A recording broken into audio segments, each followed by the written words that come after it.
Hello, everybody. Welcome back to another episode of the Watch Us Thrive podcast. This is your girl, Leanne, and we have a special one, as you can see. My girl, my homie that I've known for so long. Yes. I can't believe it's been that fucking long. It's been long, girl. Don't even say the years. We're not. We're not exposing ourselves, but we look good. Okay. Elisa, thank you for being here. Thank you for having me. Yes. I'm super excited. And I do want to put a trigger warning out now. We are going to talk about some pretty heavy topics. But, I mean, that's what we do on the Watch Us Thrive podcast, right? We have those uncomfortable conversations. We talk about the shit people don't want to talk about, but it needs to be talked about. And I just want to thank you, first and foremost, for agreeing to come on, for wanting to share your story. It takes a very powerful individual, whether you're a man or a woman, to get to the point that you want to talk about some pretty horrific shit that you've been through. So thank you, sis. Thank you for having me, girl. It's about time. It's been a long time coming, but I'm here and I'm finally ready to tell my story. And I hope it resonates with somebody so nobody's in the fuck shit that I was in. But you know, with you saying that, with me talking about what I went through, which we both have gone through, we're going to talk about domestic violence. Yes. I did not realize how common it was until I started speaking up. And I'm sure you can resonate with that. Absolutely. Yeah. Yes, it's very common. And I think that a lot of women are afraid to talk about it. You know, they're afraid to get judged or whatever. And I think that was my whole big issue for a long time, you know, like, and you try to protect the person's character or whatever. And ain't nobody got time for that. You know, like, it's not okay. Right. I just want everybody to know it's not okay. Absolutely. Yeah. We're going to get into it, but you know, I start off with an introduction for people who are meeting you for the first time. So briefly, just introduce yourself. Let them know who you are.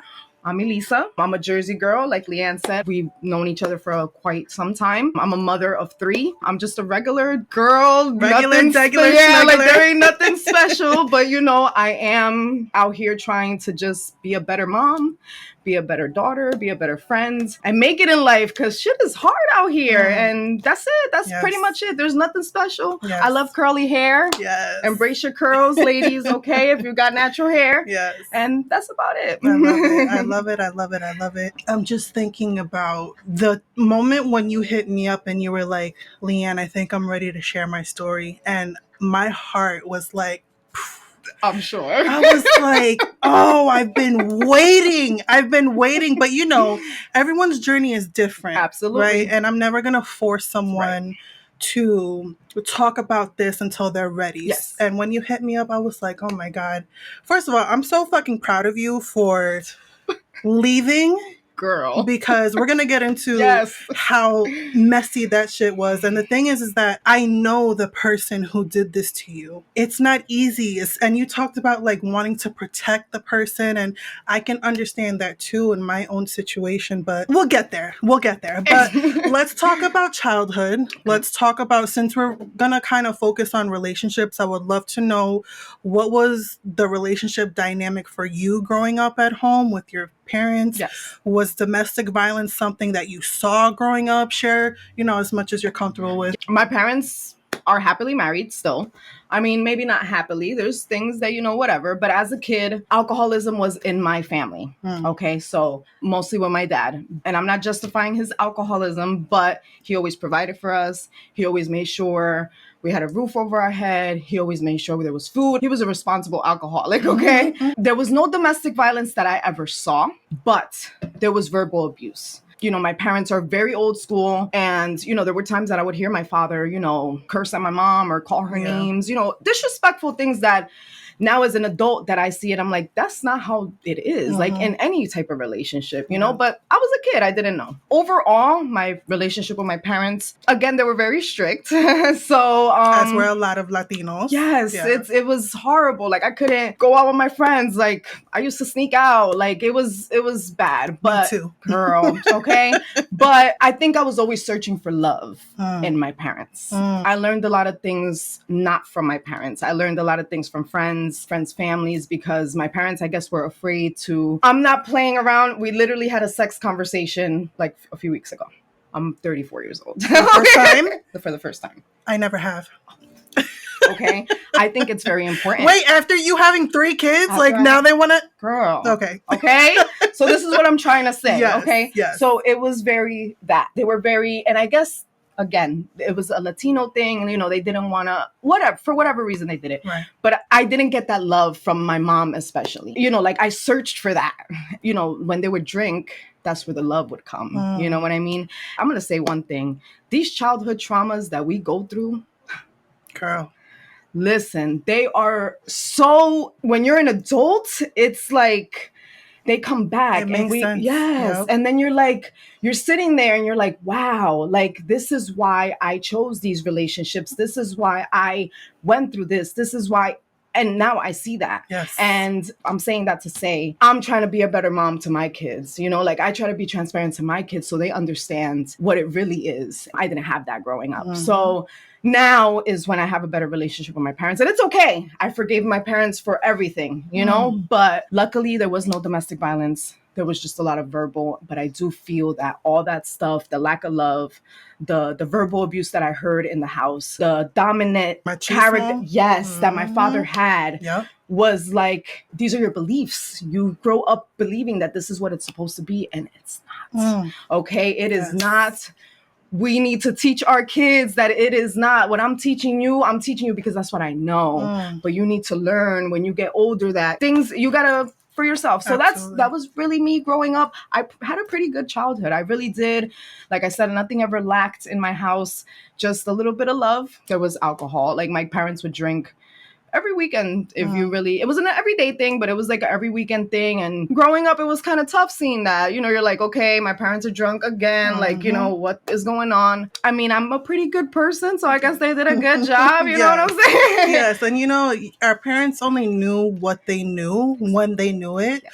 And that's why I always go back to childhood with every guest that comes on, because like you said, it's not until we're an adult that we realize a lot of the shit that we've gone through during that time period, it really shapes us into adulthood, especially when it comes to these toxic relationships, right?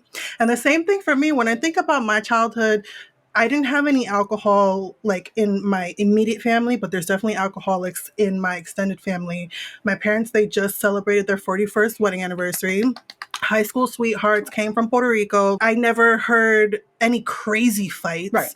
But it's interesting that when people are in these types of relationships, it really doesn't matter. Society thinks because you saw that growing up, you're automatically going to be in that type of relationship. Yeah. And that's not the case. No.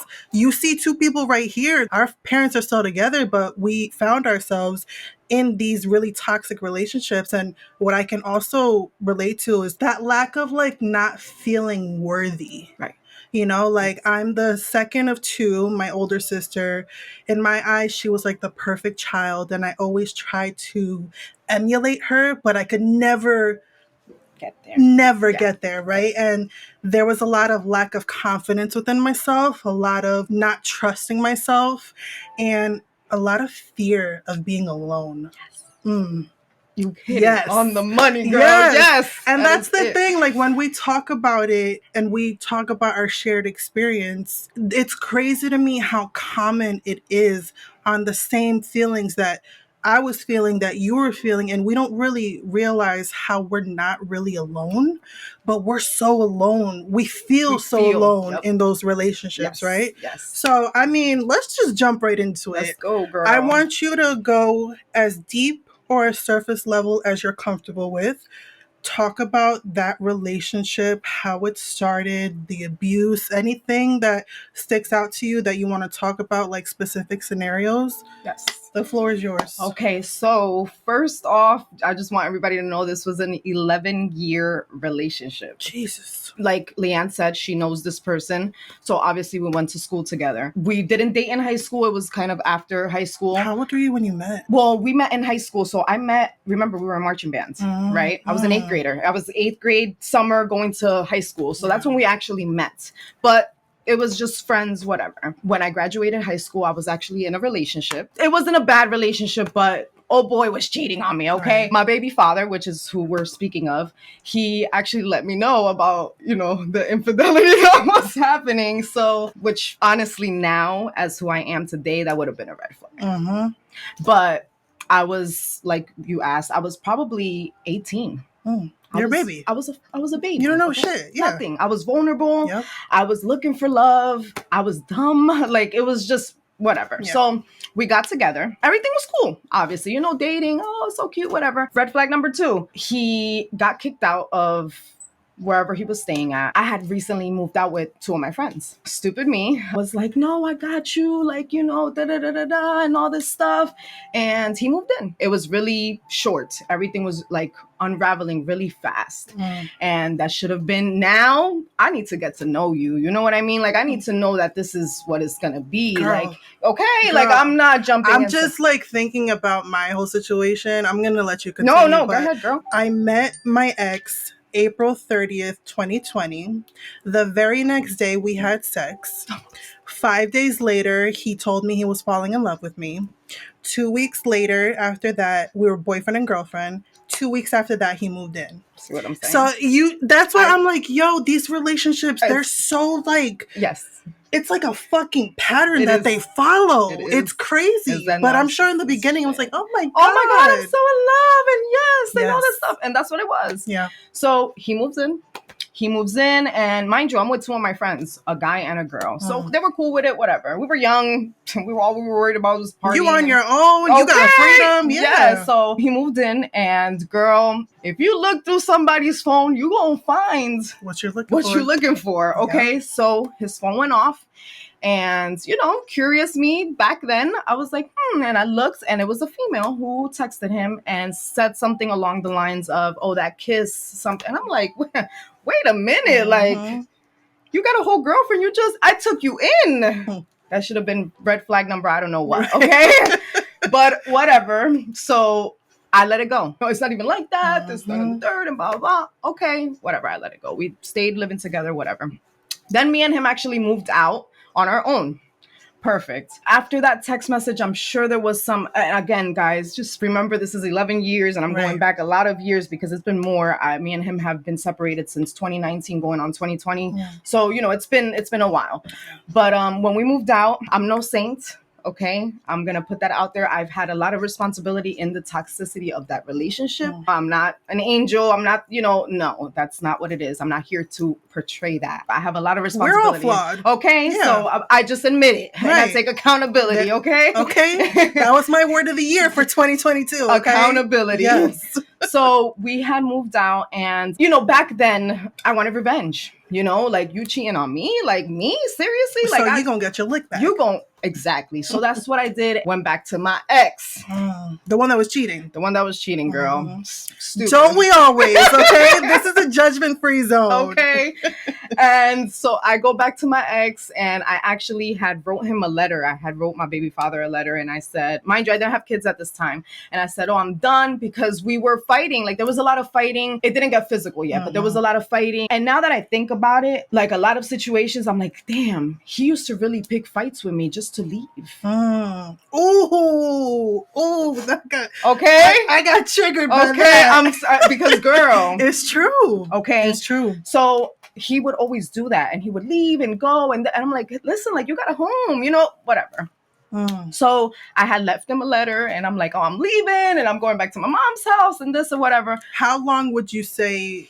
How long have y'all been together when it got to this point? A couple of years? It was probably like a year. Okay. Yeah, it was probably like a year. I left. I took my stuff, not everything, but I left. Right. And I went back to my exes. Mind you, we were young, so everybody was still living with their parents or getting themselves together or whatever. So I went back there and my baby father found where I was at. Yeah, he did. Girl, he went over there knocking on the door and that was the first time he put his hands on me. When I tell you that this man, like I saw white light flash in front of me and I fell back on the concrete and he was like, are you coming with me? Are you staying here? And I was like, boy, after this, I'm staying right here. And I stayed. This is another thing I wanted to mention about my childhood. I was always afraid to ask for help. If I'm going through something, I try to figure it out on my own before I reach out to anybody. And that's what happened. Like, instead of reaching out to my mom, like, Ma, this is what's going on. You know what I mean? I'm going to go. I need to come back home. No, I reached out to my ex, went over there, got into some shit with my baby father, ended up staying there to end up having to leave anyways, go back to my mom's, to then go back to my baby father anyways. Like, you live and you learn. Yeah. So I went back. I'm going to say things, whatever happened. I know that, again, it's been 11 years. Yeah. I keep saying this, but I'm trying to backtrack. A lot of this stuff is a blur to me. I don't know if it's the abuse that does it to you or I don't know. You were literally like probably in fight or flight the whole time that y'all were together. Yeah. Basically. It makes so much sense. It probably doesn't make sense to people who haven't experienced it, right. But being that I know exactly how you feel, when I think back to my relationship, I can only think of the bad shit. Right. I cannot, unless I see like a memory pop up. Like the other day, I looked at my memories on my personal Instagram and there was videos of him before everything happened. And it was a great fucking relationship. He was so funny. He made me laugh. Like I felt safe with him before the abuse started. But it's so crazy to me that I can't remember any of that shit. I can only think of the negative shit. I know, yeah. No, but it's the pain, it's the hurt, you know, because I don't know, it's crazy. And again, I remember after that incident, I had went back and I think I was picking up some stuff. And I know that he was messing around. He was just, I mean, like this boy is sweet dick or whatever the fuck. Not even, okay? No comment. I plead the fucking fifth. Anyways, so he was messing around with the neighbor's sister or whatever. So I came back and I don't know if I came back crying. Who knows? I probably did. I'm like, oh, take me back. And that's when shit got physical. Like shit got really physical and like forced sex was involved. And like back then, mind you, I was 18, 19 at this time. I didn't fight back. I was afraid to fight back. Yeah. I was afraid to talk back. So I would stay quiet. I would just, you know what I mean, block myself and hope that I didn't get hit in the face or whatever. And he put his hands on me. He told me to get the fuck out. And I got the fuck out. I went back to my mom's house. But lo and behold, a few months later, this was back in the same situation. And let me point something else out, which is red flag number 150. I couldn't wear jeans. I couldn't wear tights. I was afraid to look at men while I talked. He tried to keep me from my family. All my friends were non-existent to me because I couldn't talk to them. I couldn't, you my girl, you and me, we got a family, or we gonna start a family, or this, that. I was wiped from everything, okay? And it was, now that I look at it, I'm like, what the fuck? Like, why was I so stupid? And don't get me wrong, there's a lot of people that understands now that were in my life back then that they're like, girl, don't even worry about it. But it sucks because those were it's your support system, you know, like my family. Like, you really don't want me to go see my family? Like, this is crazy, you know? I can't wear jeans? Like, no, you must be crazy. Yeah. So, yeah, that was another thing. And I went back. And when I went back, this is when my daughter came. Did the abuse happen when you were pregnant? Abuse didn't happen when I was pregnant. You know what? Maybe when I was pregnant with the last one. But not in a... And I'm not justifying anything that he's done. You know, I think that we did get into altercation, but I'll get there. I'll get there. So my daughter was born, you know, and I guess at that time I was like, you know, maybe kid's going to keep him and, you know, it's going to set him straight and, you know, oh my God. And, you know, I'm not going to lie. Like Leanne said, there were, I'm sure, I can't remember much, but I'm sure there were many good memories that I have. I was with him for a reason. Like I didn't come, you know, just because like it was a reason behind it. I just, sometimes I can't remember the good times, girl. I can't. And I'm like, I try and I can't, but I did think, and I'm like, you know, maybe this baby will, you know, just set them straight and everything's going to be great and we're going to be happy and we'll get married and all this stuff. And no, it didn't turn out like that. My daughter was born and she, you know, she was a blessing to me and to him too, I'm sure, you know, things were still the same. And now the verbal abuse and the physical abuse was happening in front of a child, you know, because things would happen. And, you know, when you're in that, like in an argument, you know, you don't stop like, oh, we can't, you know, whatever. It just happens there and it is what it is. So now I have my little baby watching this bullshit. Along the line with my daughter, I left again. Okay. I left again because I was like, I'm over this shit. You know, on top of the fact that all of this stuff was happening, there were other flaws too that he had, you know, like keeping a job or, you know, providing, you know. I've been working forever and ever. I've never been on unemployment. I've always been working my ass off, and I need somebody that does the same. You know what I mean? Like I can't. And I didn't know that back then. And I thought that I was going to bring him up and put him under my, no. Don't we all as women? No. We think we can save them. We can change them. No. No. Absolutely not. Lyric was probably like, she had to be like three or four. She was a little baby. Me and her father had got into an argument, and I was crying. I was fucking bawling, and I had locked the door, and I was in there with her, and she just looked at me. She's like, "Mommy, we need to go." And when I tell you that shit broke my heart, I wanted to go, but I felt like I couldn't go. I think you can understand what I'm trying to say. At this point, now I have a daughter. So I'm like, what now? You know, like, who's going to want me, or who, or what am I going to do? How am I going to raise this little girl by myself? You know, and it was rough, and I didn't leave. Now I still feel like I let my daughter down. And, you know, sometimes I feel guilt for that, but, you know, we're here, we're trying to do our best. But I do remember that was really deep. And again, like I said, I probably left again. Then I went back. Then my second baby came. I had my second baby. And now at this time, mind you, I'm skipping all the infidelity that happened in between, because there was plenty of girls, phone calls, pictures, a lot. Yeah. Okay, a lot of that. And I'm like over here like, hey, like, who am I? You know, and now I done had a baby. Now my body done changed. I gained weight. You know, I feel like I'm ugly, and, you know, he don't want me and all this stuff. And, you know, raising a kid. Then the second baby came, and it was just a lot. Yeah. When my son was born, I said, I'm going to stop my bullshit. I'm going to stop all my bullshit. I'm going to be for real. And I told him, I said, listen, we got 2 kids now. Let's focus on this. Let's put the past aside. I'm going to forgive you for everything that you've done. Forgive me for what I've done to you. But let's move forward. We got a family now. Like a whole family, you know what I'm saying? Right. Like, let's do this right for these babies. Like, they need this. Your parents are still together. My parents are still together. Let's give them this, because as kids in my family, oh, you have to stay together. You know, let's try to stay together, and this, that, and the third. No, don't do it for the kids. Don't do it for yourself. If it's not it, do it for yourself. You get up and leave. I promise you, you're going to be okay. Okay. I tried. I told him, I was like, listen, let's try to do this right, whatever. Girl, the cheating still continued.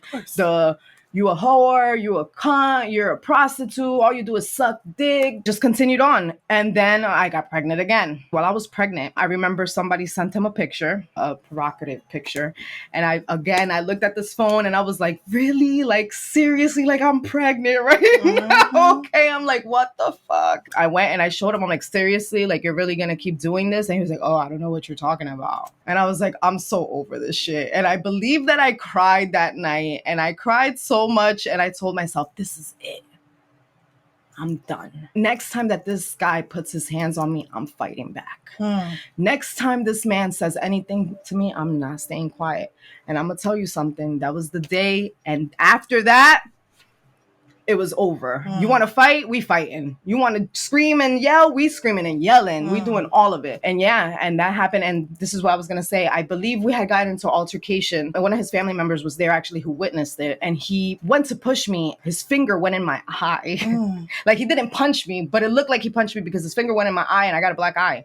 Girl, I had to go out with my mother. Like, a few days later, I had blue eyeshadow. You know, I don't be wearing makeup. I had blue eyeshadow. My mom knew what was going on. Okay. She looked at me like, girl, bye. That happened. So when Hayden was born, this was 2015, after the pregnancy, we went through a little binge, started doing some drugs. I'm not going to specify. And I was on the bench with him, thinking to myself, let me make this man happy. Let me be this girl that he wants me to be, you know, and be all, you know, on this, you know, and all whatever for nothing. Okay. Because it was so much so that I binged. I'm not even lying to you. Like, it was like for 4 days straight, girl. And I think I slept for like 2 days straight after that. I think I forgot my daughter in school. Okay. After that, I said, this is it.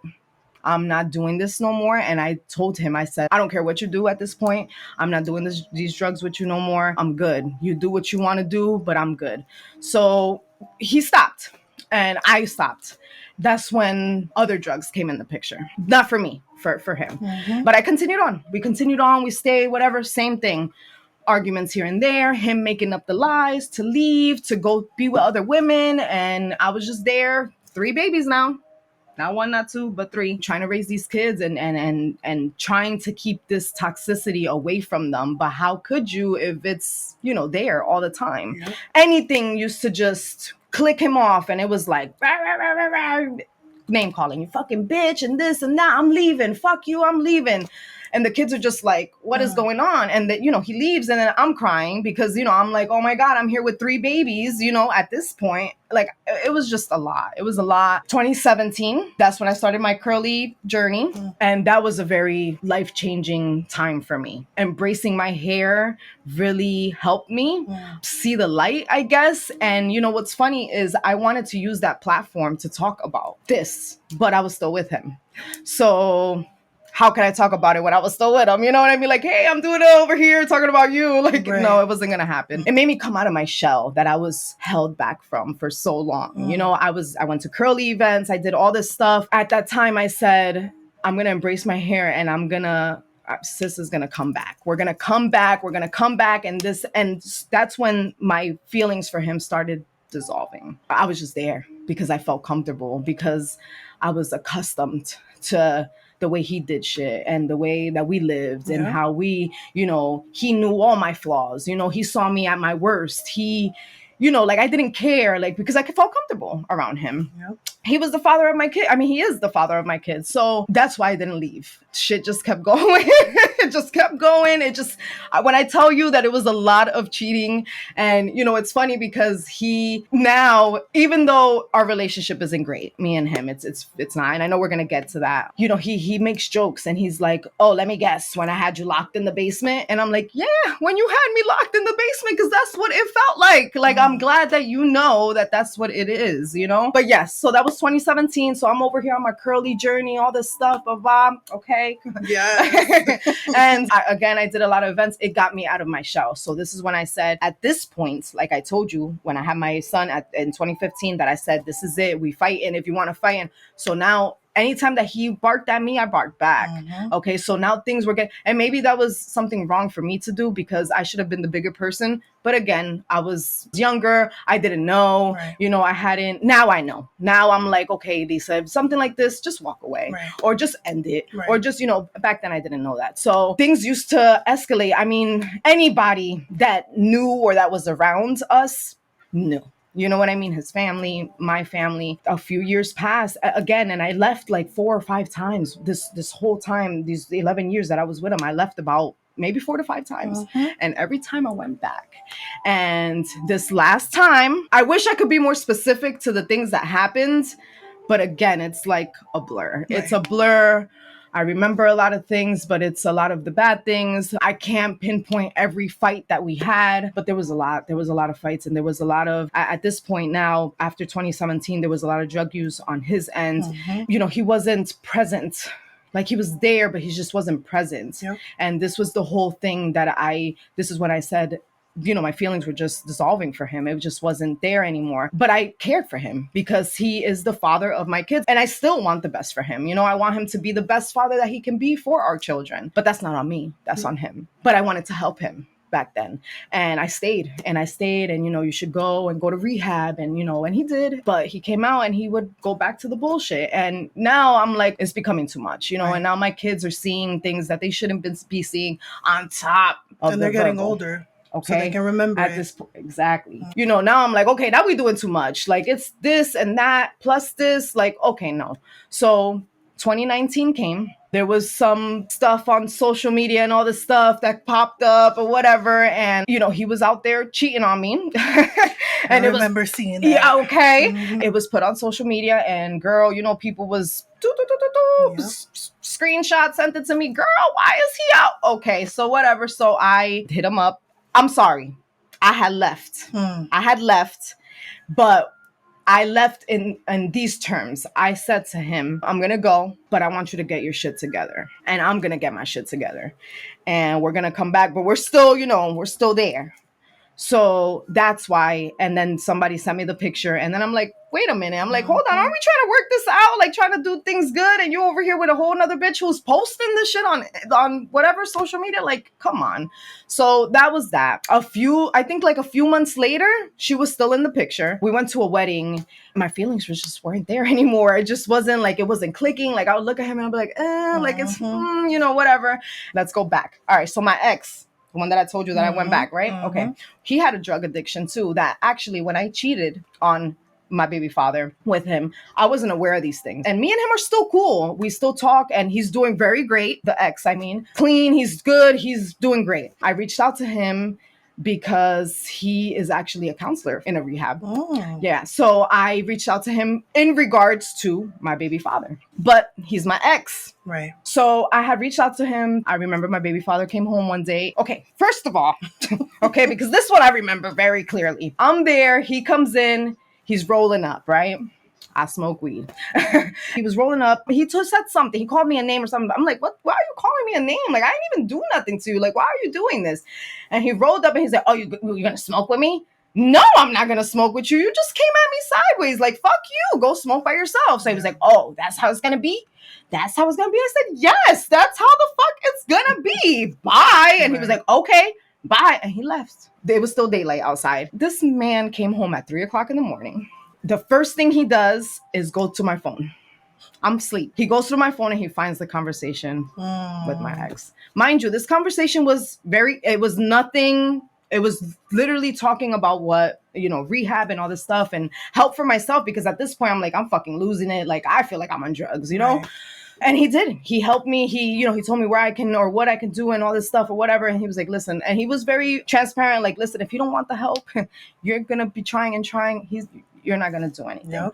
He needs to want it. So he made that an excuse. We got into a big fight, so much so that he got kicked out. We were staying at his mother's house. The fight got a little, it got a little heated. He woke everybody up. Mind you, it's 3:00 in the morning and he got kicked out. And he left with old girl to another state. Lo and behold, a few months later, I guess shit didn't go. The grass ain't always greener on the other side. It never you know what I'm saying? But whatever. At this point, I didn't care. Right. So, but yeah, he left. And then a few months later, he came back. Now, again, I care about him. He is the father of my kids. So I care. So he had hit me up like, yo, I need to get the fuck out of here and all this stuff.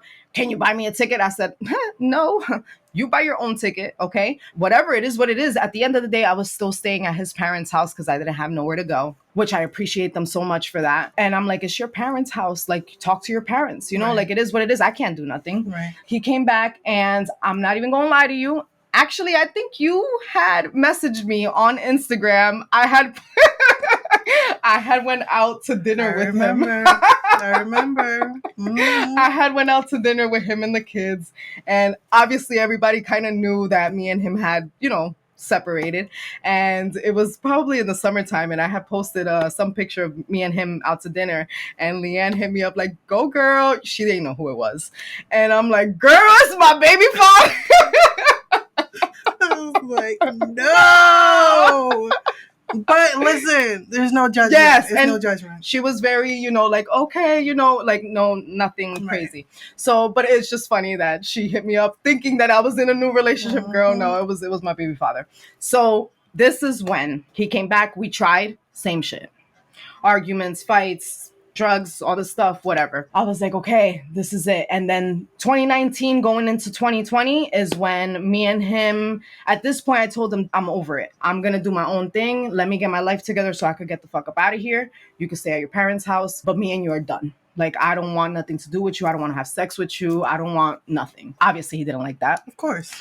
So one day, I'm scrolling through my phone because that's another thing. I couldn't even scroll through my phone, girl. Like, what do you mean I can't have some phone time by myself? Mm-hmm. Like, I want to scroll on Instagram. Like, let me scroll. Right. Well, it was like a big deal. So I'm scrolling and, at this point I'm like, fuck you. Like, whatever. And I'm scrolling and he comes to me. He's like, oh, you ain't going to sit at my mother's house and be talking to others in my face. And I'm like, who said that I'm talking to other people, first of all? And second of all, like, why are you coming at me like that? And this man grabbed a cup of water, and he came. This is the first time that he probably didn't use his hands or anything to like hurt me. And he didn't hurt me, but he grabbed this cup of water and he threw it at me. And when I tell you the disrespect that I felt in my body and the hopelessness that I felt, because like I said, when I had my last baby, I had told myself, I'm gonna step up, you know, and I guess I felt like I have a cup of water in my hand, so what am I going to throw back at him? I just felt hopeless. I felt hopeless. I didn't know what to do. And I just cried. I cried and I cried and I cried. Mind you, I'm at his parents' house. I was scared to ask for help. I didn't know who to ask for help. I didn't know where to go. I didn't know who was going to take me. And I got 3 kids. Like, who wants me and my 3 kids? Like, oh my God. And I said, I'm going to have to hit up my mom. And I did. I hit up my mom and I said, Ma, I can't take this anymore. I got to go. And she was like, come on. My door's always open for you. And I went, and that was the end of it. And that's when sis, you know, got her little groove back a little bit, you know, but I definitely feel that this past year was much better for me. Me and my parents have a better relationship now. You know, it was a lot. It really was a lot. It was a lot. Yeah. When I went back to my parents' house, our relationship wasn't that great. Not that it wasn't great. I think my parents weren't used to my parenting because my dad was always very, the way I do it is right. You know, it has to be this way because this is the way that I taught you. So no, it's not. Right. Okay. I'm going to parent my kids the way that I parent them. Yes, I curse in front of my kids. Yes, I'm very transparent with my kids. Yes, I talk to my kids like they're adults and not babies, but that's how I parent. Okay. Same. Okay. And I feel like I'm doing a great job. Girl, you're doing a great job. Thank you. Okay. We are doing a great job. These girls are smart. My boys are good. Like, okay. So don't let your parents tell you nothing. Okay. But respect them always.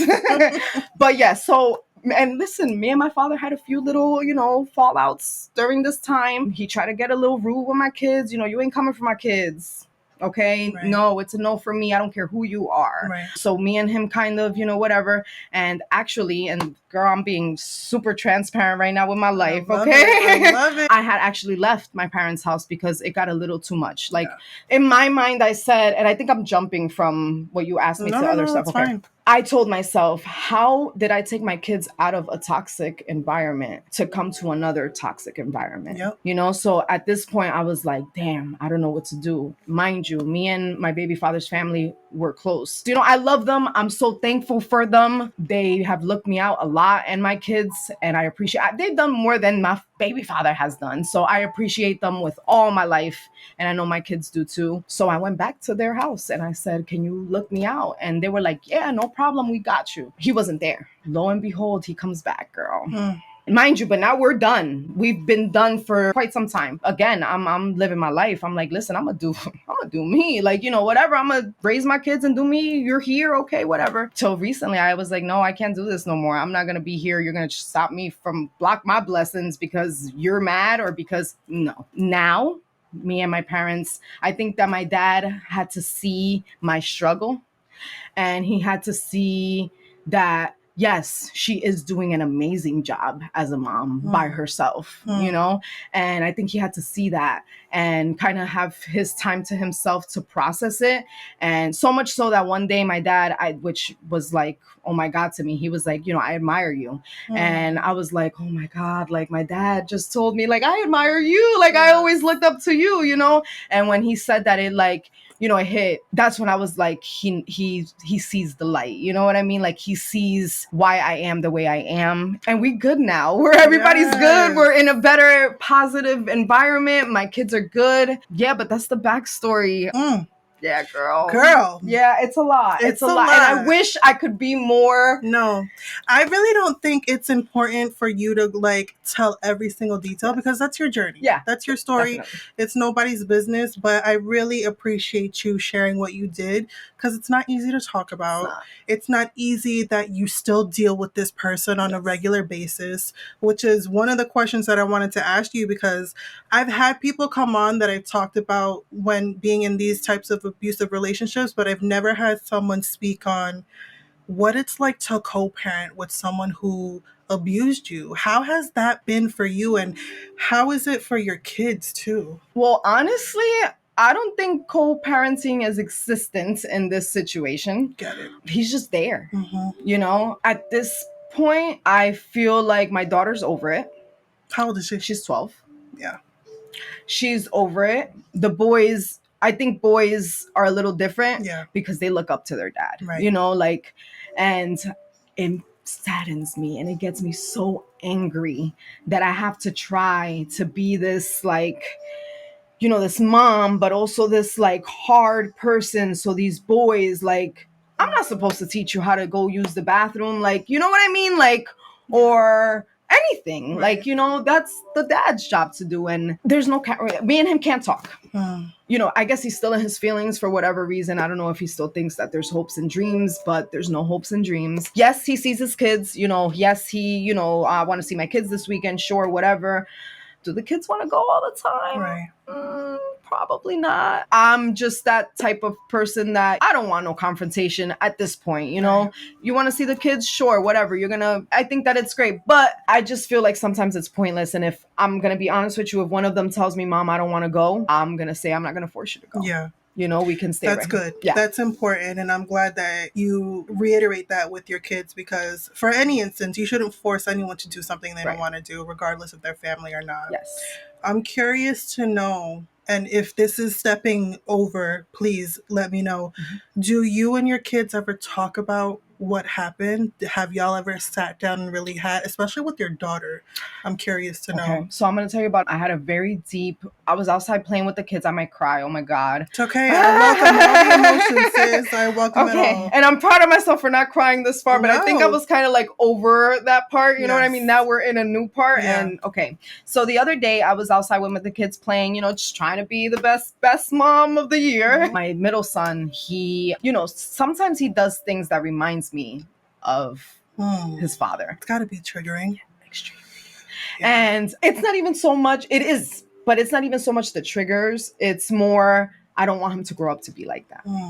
Pray every day, girl, like every single day. And I try, and, you know, I talk to them and whatever. So he did something. It was very selfish, what he did. It was to his brother.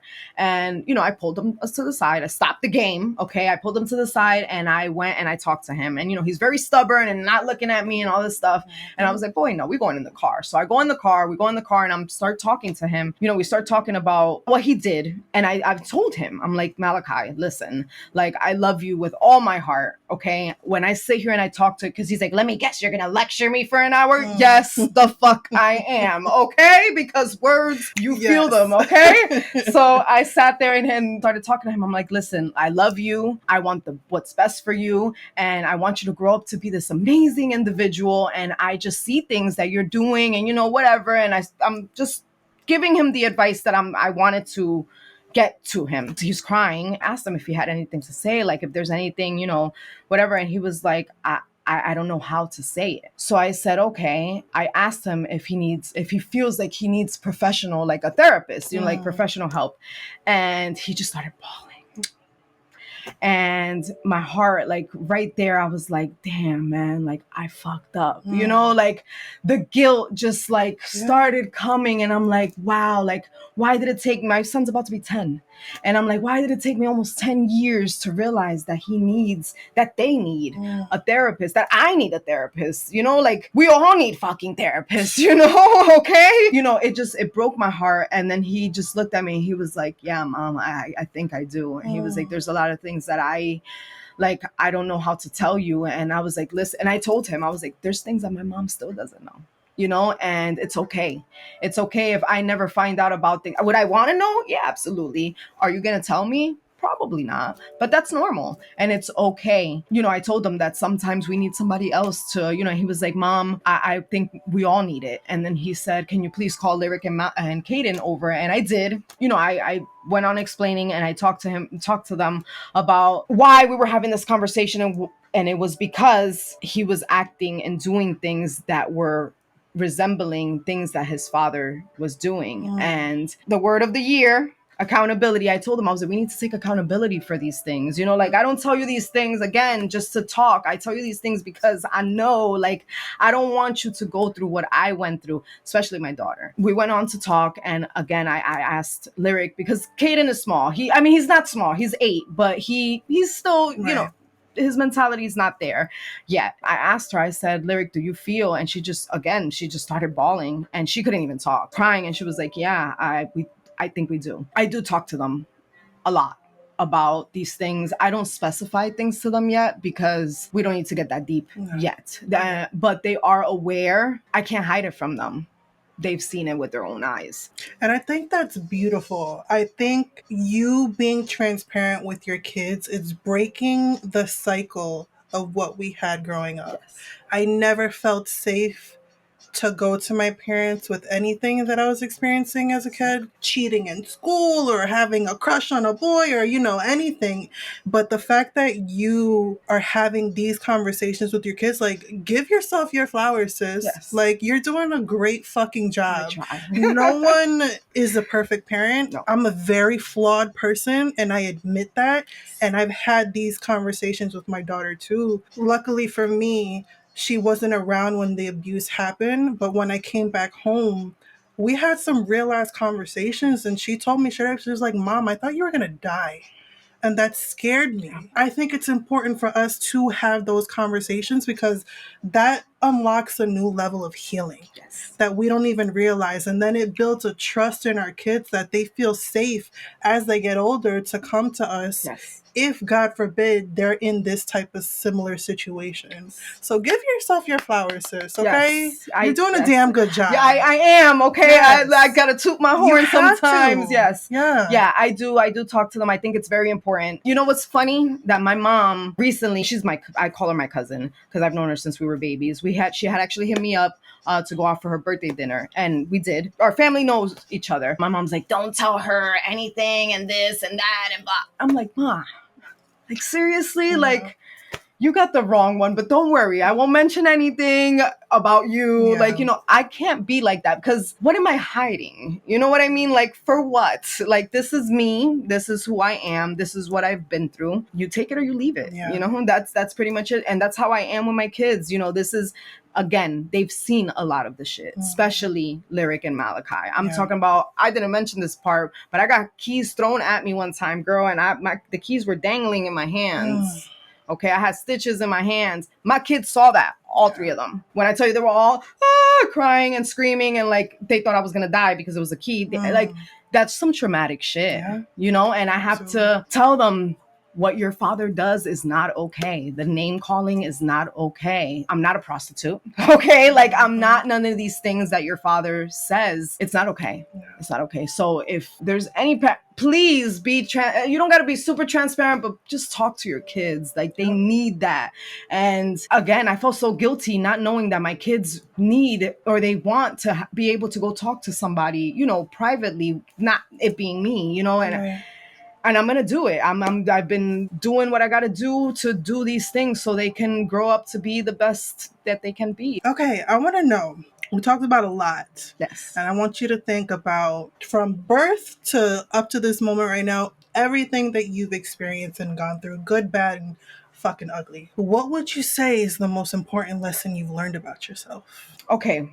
I'm going to be real transparent again. She's been transparent this whole fucking conversation. I'm just a transparent ass bitch. Okay? I love it. When I was probably 10 years old, I believe, a family member, not immediate family. My family lived upstairs. They lived downstairs. And again, this is like a family where we were all like, my parents came from Honduras. And when they came, they met, they knew these people because they were from Honduras. So they all stuck together. I was asleep and my parents were actually downstairs with them, partying it up. Their son came up and got in the apartment, and he came to my room and he sat on the bed, and this man was ready to touch me, girl. And that was so traumatic for me.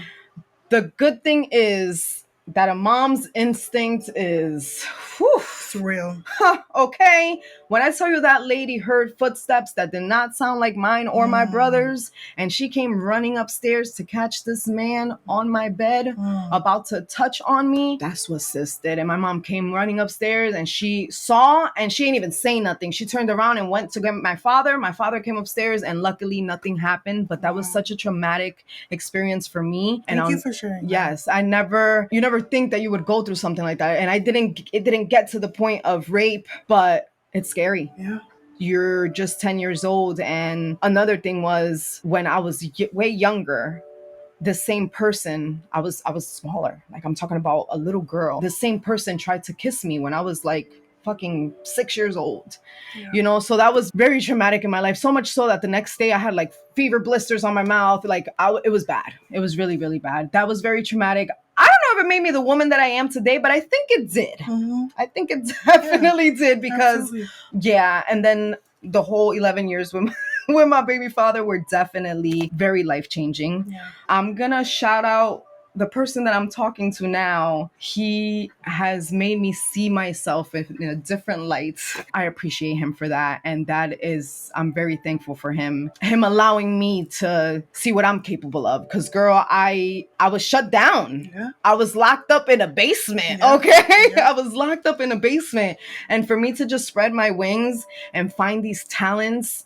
And, you know, I had aspirations, girl, when I was in high school. Like, you know, I danced, I did all of this stuff. Okay. And I was halt, and I'm starting to find myself again. And so I think those are the I'm so fucking proud of you, girl. Yeah. I'm so proud of you. And I'm just like, I know it's not easy to talk about, but just to be able to hear just a little bit. I know this is just a fucking little snippet of your story, but just to see that you were able to come out of it, that's the whole reason why I was like, yo, I want you to come on and I want you to share your story, because you don't have to continue suffering through the shit, you know. And we all reach that point, no matter how long it takes. It was 10 months for me, it was 10 years for you, you know, but we all reach that point when we figure out who the fuck we are and what we deserve. So being on that, whoever's listening, what you have shared, it sounds so familiar to them, but they're scared to leave, or they're in this cycle of going back and forth like you did. What advice would you share with someone in regards to finally taking that step to leave? What would you tell them? What do they need to do? Ask for help. The help is out there, whether it's a friend, whether it's a therapist, whether it's whoever, anything. Don't be afraid to ask for help, because I was afraid. And if you are afraid to ask for help, do that inner work, man. We got to do that inner work. Sit with yourself. Sit with these childhood traumas that we have. I had to do a lot of that. I still cry on a regular. Okay, I'm an emotional ass bitch. Yes, I laugh a lot. Yes, I make jokes about my life and all this stuff. That's how I cope with shit. But I've had to sit down with myself and cry. And don't be afraid. I know it's hard, because it took me 11 years. Okay, I get it.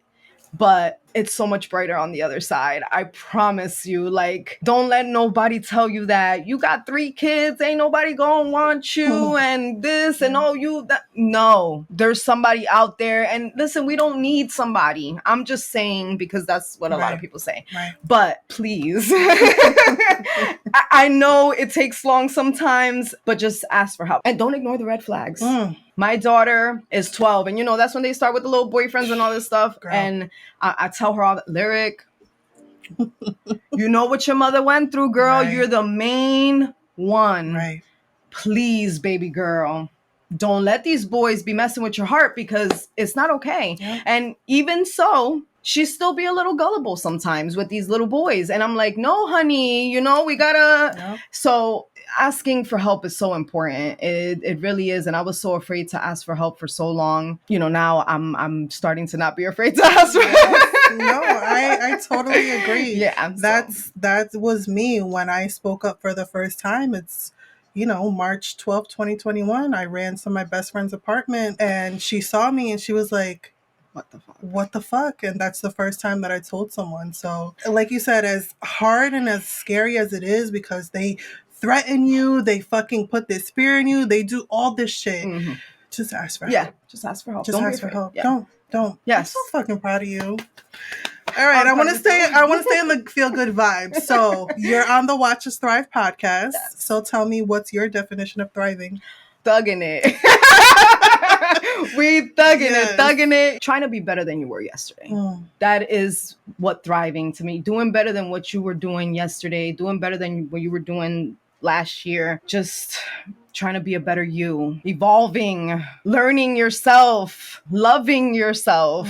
That is thriving. We all need to thrive in this world. And I hope that everybody, men, women, it don't matter. We need to thrive out here because times are hard, man. That's what we need to do. Yes, I love that. Yeah. Being able to learn from, I don't like to call them failures or mistakes, learning from your experiences. Yes. Right? And not repeating the same experience over and over. Yes. You know, like that's definitely a definition of thriving. Of, you know, that's your story, that's what you went through, but look at you now. Right. You know? Exactly. Look at me now, motherfucker. Okay. Stop playing.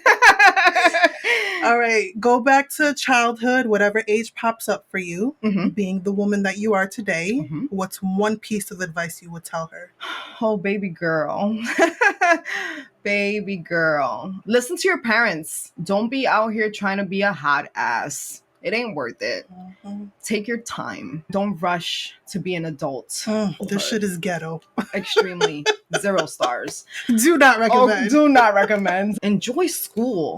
Learn something. Read books. Like, I tell my kids all the time, like, read, exercise your brains. Like, it's not all about, you know, fun. And listen, I'm a fun person, but there's a time and a place. There's a time and a place. Yeah. That's the advice that I would just take your time with everything. Okay, I know you still deal with this person. Yes. But if you had the opportunity to say something to him, despite all of the things that you dealt with, being who you are today and out of that relationship and on your healing journey, what is something you would tell him? Thank you.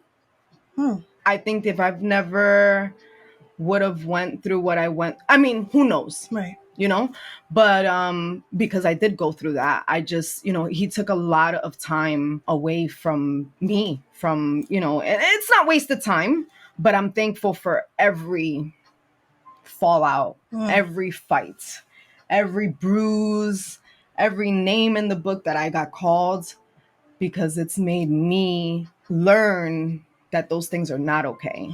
It's made me learn that I will never deal with any of that ever again. Because of that, I will teach my kids that my boys, that they shouldn't treat a woman like that, and my girl to not ever deal with nothing like that.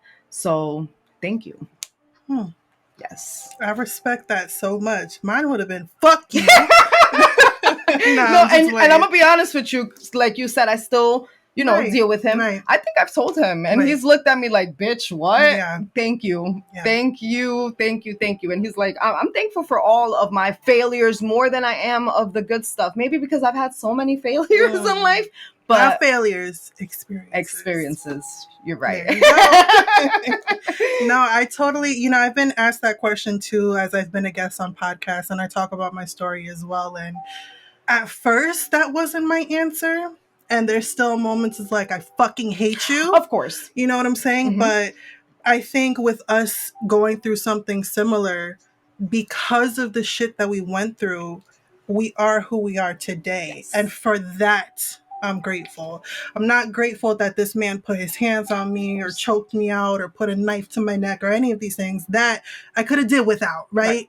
I could have did without that trauma. Yes, absolutely. But it really built me up, and it made me realize, like you said, what I will never fucking think is okay ever again. Exactly. I will never allow a man to raise his voice at me, to call me out my name, to even make me feel unsafe. Exactly. And I think it's us going through those experiences where we learn what standard we're going to set for ourselves in the future. Exactly. And like you said, you're talking to someone new. Shout out to Future Bae. Hey. You have this sense of self and sense of worth within you now because of what you went through and what you expect from this partner or whoever it is going to be. It's because of those experiences. So for that, I say thank you, but it's still fuck you. Of course. The long way. Yes, I just try to keep it, you know what I'm saying? Try to be, we're trying to end on a positive note. Right. But still, we got to keep it real. No, facts. But I am thankful. You know, I am very thankful, and I will tell him to whatever. Thank you. But yes, fuck him for what he put me through, because I don't deserve, nobody deserves that shit. I don't care whether you cheated or you did or whatever, you raised it. Nobody There's no deserves, excuse. no woman, no man deserves for no woman to put her hands on him either. Mhm. Period. Yeah. Okay, so yes, I love that. yes. I love that. I knew this conversation was going to be good. Like, I'm just so fucking proud of you. I am, and I'm so. Thank you so much for. I'm proud of you with this podcast and everything, Yes. and doing your thing, and we your out here paintings. thriving. Yeah, girl. Yes, do your thing. I'm a creative all around. Okay, thriving. Yes. This is what I'm talking about. Okay. Despite the abuse. Despite the abuse, because Yes. this has made us better. Girl, I'm telling you, there's talents that I forgot that I had, girl, that I'm like. Now you're exploring them. Yes. Yep. Okay, I'm proud of me. On top of being a mom, on top of having a full-time job, on top of being a woman, you know, because we all got our needs. Yep. So yes. She's out here thriving. I'm out here thriving, and I'm so proud of myself, and I'm proud of you. Thank you. I adore you. Give me a hug. Thank you for this. This was amazing. It really was. I really am proud of you. I am proud of myself, too, on some for real shit.